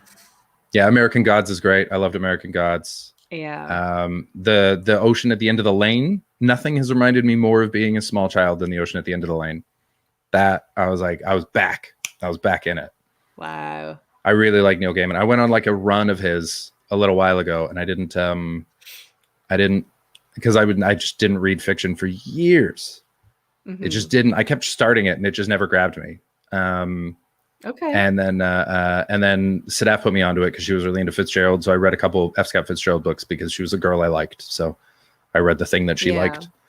and it was great. And then and so gradually I've been working my way back into it. And the last author that I went, this guy's speaking my language. That was Neil Gaiman.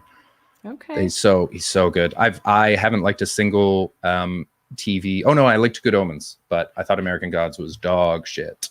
Yeah, I've heard that the despite TV Wednesday being renditions aren't perfect. great. I'm kind of the opposite. I really struggle with reading nonfiction, and I think it's because it's just escapism for me. You know, just going into fiction, I just whereas nonfiction, I very quickly become quite tired, and I tend to fall asleep a lot when I try to read nonfiction. And I just find it really hard to engage. But you know, at the same time, I also read a lot, so you know, I do read a lot of nonfiction as well. But yeah, the stuff that I really devour is fiction. But yeah, I mean, I had that thing that you have with cocktails. With books, like I'm very good at picking out books for people. Oh, nice. And I can like, I'm that person that gives books as a gift. Yeah, and nails it. You know, and nails it. You know? Yeah. That's a tough one. Weirdly though, I was talking to my mom recently. I realized this with my mom and dad recently, that I've very rarely been given a book as a gift. It's tough though, because people don't like to buy books for people that love books. Yeah. Because it's a lot of pressure and you feel judged. Yeah. It's like people don't buy me whiskey. Yeah. And when they do, I've had 2 people try to buy me whiskey that aren't Sadaf. Sadaf can buy it for me. But okay. Everyone else, unless they're like a bartender and they know what the fuck they're talking about, really artlessly tries to trick me into telling them what whiskey I want. That's so funny. So yeah, it's something that, yeah, it's scary to buy. I get David Hoare, I will totally do that. I will recommend you some books as soon as I have a minute to think about that. Well, how about we close out the show right now? Like not right now, but with Ashley recommends books based on what she knows about your Twitch character. Oh God! Start with me. It's very start with me to different get it for going. Twitch characters. But you know about them. Start with me. I Recommend guess a book I for me. do. Okay, a book for you. Well, do you want fiction or nonfiction? We do have to establish what you want. I think right now, I think I'm in a nonfiction spot. I'm currently reading a book called Aku Aku about the first full archaeological trip to Easter Island. Ooh, it's very good. That's very interesting. It's very good. Oh, that's very interesting. It's a wild story. Okay, I am slightly maybe behind on nonfiction, but because you like really intricate information as well. Yeah. See, I have the opposite of you where I don't need escapism because my brain is stupid. Yeah. So I just walk around thinking dumb things. Did I tell you my joke about pissing off singers? No. So this is where my brain went the other day. This is how I spend my day. I was just thinking about, this is how I would annoy a singer. I'd be like, I spent lockdown learning how to sing. Listen. Do, re, mi, fa, sol, la, ti, do. Do, re, mi, fa, sol, la, ti, do. And that's, the scales only go one way. So saying it back down will make them want to pull their fucking hair out. But that's how I spend my day, is just thinking stupid things.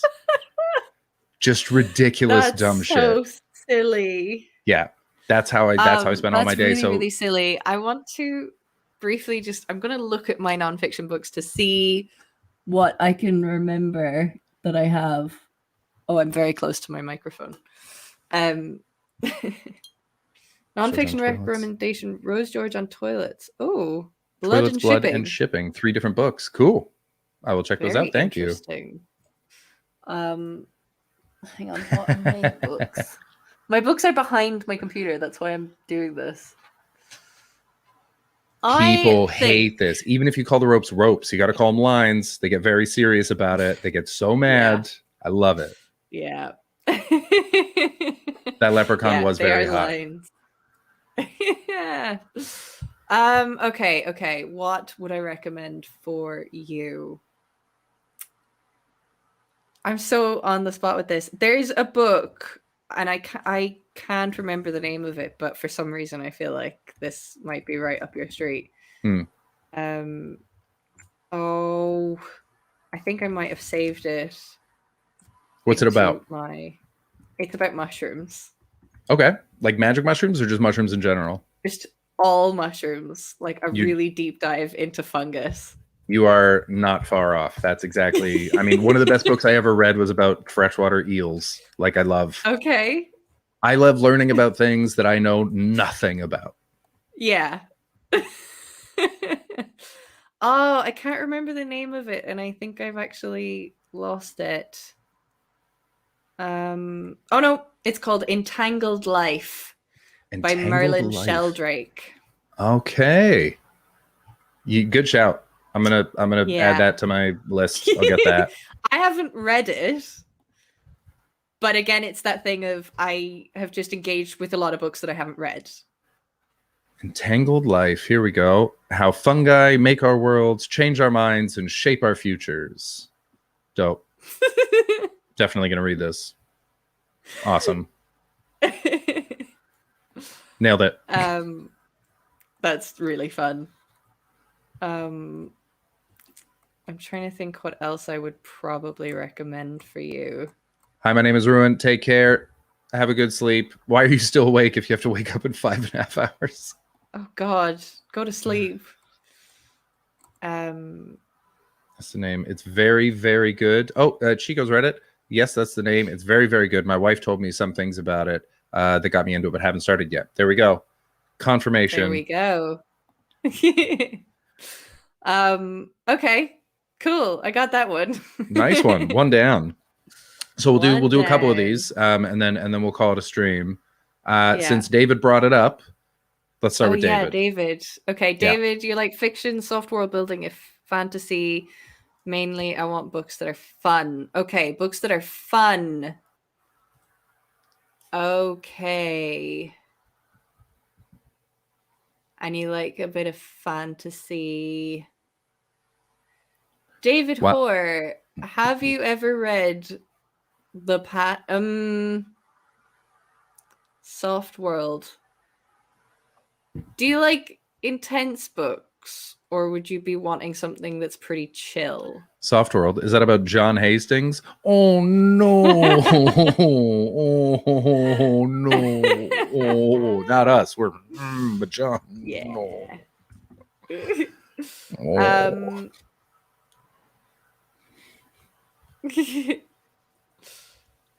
You want Chill. chill. Okay, yeah. I was going with one that might have been slightly intense, I think. In terms of chill vibes, let me just While Ashley looks, I have a recommendation for a very fun chill vibe, and I only thought of it because it's Neil Gaiman. Anansi Boys. If you haven't read it, Anansi Boys. don't Very actually fun. know that. It's so you know Anansi in American Gods, who's a spider god. It's his kids. Okay. Oh, okay. It's excellent. So fun, so silly, but also very sort of engrossing and adventurous. Oh, Okay. Tor Greed is wondering what the intense one was for a friend. The of course. intense one, The Passage, one of my favorite books that I've ever read. The Passage. Who's that by? Do you Uh, remember? The Passage by Justin Cronin. Hmm. Oh my god, why am I suddenly locked out of my fucking Goodreads account? Okay, never mind. I have a list of all the books that I've read there, and so when I can't think You keep of a list of when all I the books can't- you've read? Not all the books I've read, but like I do update it a lot. Good for you. It just reminds me of what I've read, you Mm. know, because it's sometimes I struggle to bring things to mind when I'm on the spot like this.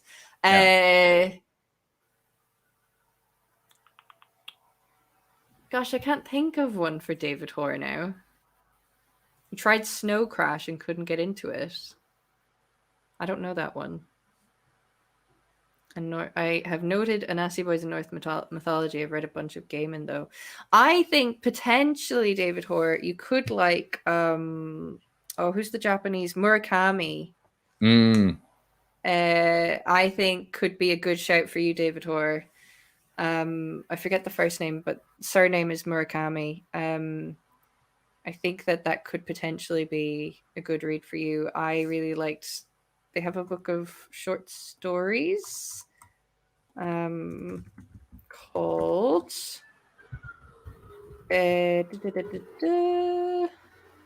Haruki Ooh. Murakami. They have a lot of books, but what's the one that I read that I really liked? You know what I love about him is he's a fantastic writer, and I really like his stuff. Mhm. But he's also a regular. He makes regular appearances on Men Writing Women Twitter accounts because Okay. his some of his descriptions are fucking hilarious, absolutely wild. That's great. Or no, it was the worst sex scenes. That was it. Not Men Writing Women. It was worst sex scenes in a book. Okay. That's really funny. I can't remember the name of the book that I read by Haruki Murakami. It's a book of short stories, though, rather than a novel. But I think probably any of them could be good. How about this? We can do this.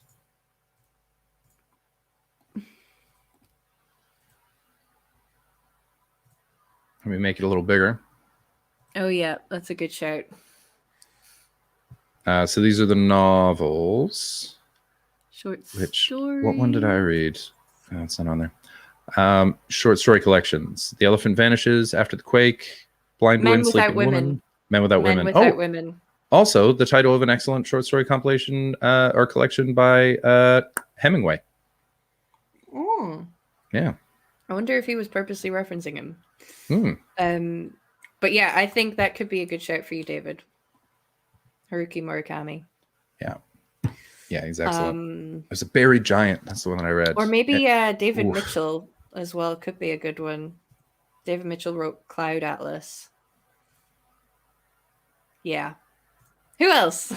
Let's do one more. Who wants Who wants a one? book? We could do Tiger. We could do Beardy Noise. Trying to think of Beardy who's Noise. What would I recommend for Beardy Noise? been really big.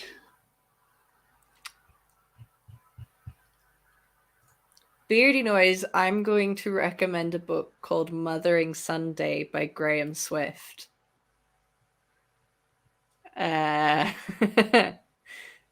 It's really hot. It's a really quick read. But it's really sexy. It's like it's almost like an episode of Downton Abbey or something, but filthy. And I recommend the writings of Anita Luce. She wrote Gentlemen Prefer Blondes, which is fucking hilarious and is a great Okay. read. But she's this genius writer. She wrote a play, or no, a movie as a screenwriter, got brought into the film studio. And they were like, "Was your mom here?" And she's like, No, I wrote it. It was like Almost Famous, Wow. where this like teenage girl just rocks up and they're like, "What?" And she's like, "Yeah, I'm really good. I'm really good at this." That's great. Oh, I like And then that was a just lot. an incredible writer for her whole career. She's like, Anita Luce was a fucking genius. Yeah. And she's just very fun, Oh. like sexual for like early sort of 20th century. Super funny and also like Okay. short, quippy. I like her a lot. Very cool. Yeah. Yeah, Anita that's Luce is cool. I dope. might look that up. What was say Anita Luce? What was the name of the book again? I mean, her most famous one is Gentlemen Prefer Blondes, which was then a movie with Jack Lemmon, Marilyn Monroe. Right. Yeah. Okay. What are her other ones? Where is this Anita Luce character? Yeah, Sadaf put me onto her. As with all good things. Yeah. Have you ever read The Unbearable Lightness of Being? Yeah, loved it. I was going to say I feel like that's one that you would like. Loved it and read it while I was fucking everybody. And Nice. so I really identified with a lot of that guy. I was this makes a lot of sense to me. That's cool. Yeah. I haven't read But They Marry Brunettes. But I will. That's the sequel. Gentlemen prefer blondes, but they marry brunettes. Can I ask how you find books? How do you find books, Ashley? I think working in a bookshop made me it gave me this kind of foundation in I just was so immersed in books that now I don't know how to not know about them. But I don't know. I found that keeping up with some of the kind of literary awards and stuff is kind of good. Yeah. People make a big fuss about the Booker Prize. I've always found that a bit pretentious, and I've often tried to read the Booker Prize shortlists and not been able to read them. Like, they're just really a bit much. But if you find that you start to really enjoy the Booker Prize shortlists, then you kind of can keep up with that. The one that I will always kind of make an effort to engage with is the Bailey's Women's Prize for Fiction. I always get good books out of seeing the shortlists on that. I go into bookshops. I always talk to the people that work in bookshops as a way of kind of keeping up with stuff. I don't know. Yeah, just like talk about books more as well is a good thing to do. I think people do struggle to talk about books because I think it is one of those things where there's this like intellectual snobbery about it. There can be, there really, really can be. And I know that a lot of people feel a bit, I know that people struggle with maybe feeling less well-read or, because I've had people say that to me, that like they don't really like to talk to me about that sort of thing because they feel like I've just read so much more than them, and I think there's definite book shame, like people who feel like they haven't read very much and therefore can't contribute. And as much as I am really well read and I talk about books a lot, and I realize that may be kind of intimidating. Please talk to me about books. Like I do my best not to judge people that don't read very much, but what I kind of try to do though is I do try and find a book that you will like, which can be a bit pushy, I think. So I get that. I mean, David said it well. We must remove the idea of pretension from reading. And for me, the easiest way to do that is to remind yourself that when reading became like general, like a thing people did, it was seen as frivolous nonsense. It was the TV of its time. Everybody was like, you're wasting your mind. Stop it.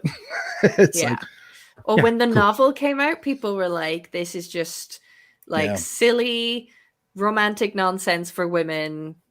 Novels are just silly. Like that was big time the case. Do I read comedians' books? Anything good? Not really, actually. Oh, I have such a long list. I did just read, it's not a comedy book, but it is a comedian's book. I did just read Sunset by Jesse Cave, and it's fantastic. Really, Norm Macdonald died today and wrote one of the best comedy books of all time. I say that having read a great deal of the comedy books of all time. It's fantastic. It's called a memoir, but it's not a memoir. It's a fictionalized version of his life. And it's fucking hilarious and it's incredible. I just read Tina Fey's Bossy Pants. Fantastic. Sarah Silverman's Bedwetter. Excellent. Prior Convictions by Richard Pryor, an unbelievable autobiography. A book called The N-Word by, but it's the actual N-word, not the N-word. Dick Gregory.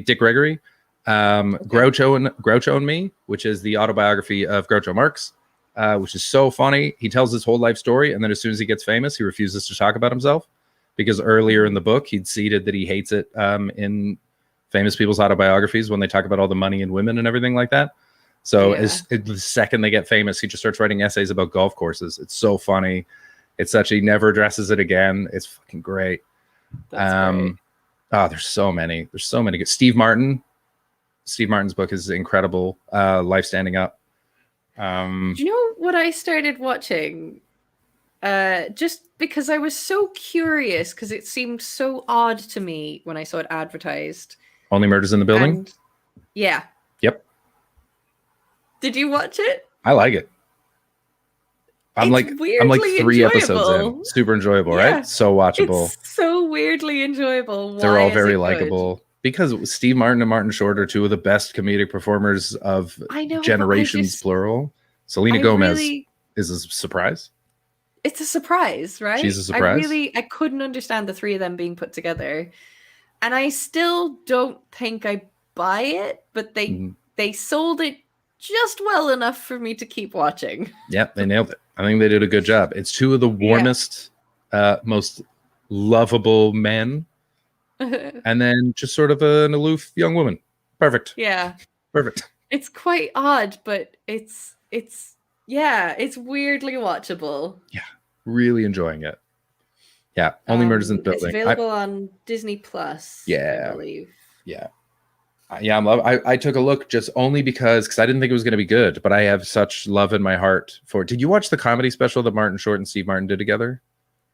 I watched some of it. It wasn't really It's- my thing. Fair enough. It's not super funny, but it's so No. nice. Like it's Yeah. just two old friends Just having having a nice time. fun. Yeah. And I love both of them so much that it was like I could watch this for days. It feels like a hug. Yeah. This is wonderful. That's fair. Yeah, it's That is fair. it's so good. I need to watch Ted Lasso. I keep not watching that, and I need to watch it. I'm aware that I mean the biggest problem is that I spend most of my time here with you guys. Yeah. This is my evening time. So you know, I watch some stuff when I'm having my dinner. When I try and chill out a little bit between study and before the show. Mm. So I do watch a little bit, but at the moment I am watching Superstore. That's another one. I don't find it particularly funny. So watchable. Very nice. It's so watchable. It's So watchable. I think it's America Ferrera is just so enjoyable. Mm-hmm. And the guy that plays Jonah, I really like him. I've never seen him in anything before, but I really like him. I like him too much. I'm like, why? Okay. He's so bland, Yeah. but why am I so attracted to him? Like, Yeah. it's so weird. It's so weird. He's both handsome and wrong all the time. That's Yeah. a good combination. There's something lovely about him. Yeah. And it's I think it's really light, easy watching, but they still actually address a lot of things, which I think is quite cool. Yeah, they do, But, yeah. oh god, it makes me just so. America Ferrera is phenomenal, but it just makes me so mad to think that she was the star of a show called Ugly Betty. Hell of a time, right? Just And because all they did was give her braces. but it was literally just because she was a curvy-ish, she's not even very big, curvy-ish Latina woman. Yeah. That was the whole thing. Yeah. And you're just like, oh, that decade was so shit to women. Yeah. It Yeah, just that really was. That was concurrent with Entourage, right? Yeah. Yeah, that makes sense. Oh wait, is It's Brooklyn just- Nine-Nine? Is it the last episode? Or I didn't even know that the newest season had started. Yeah.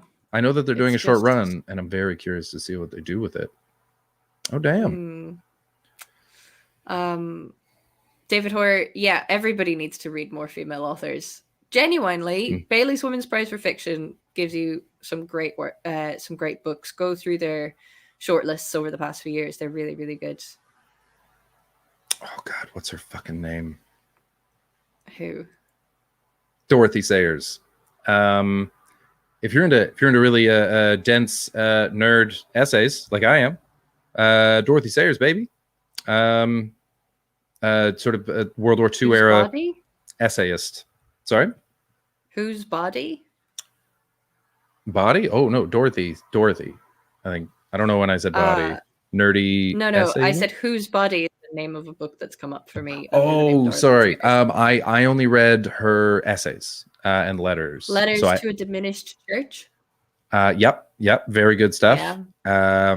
Is that I think that's the one where she fights with a priest.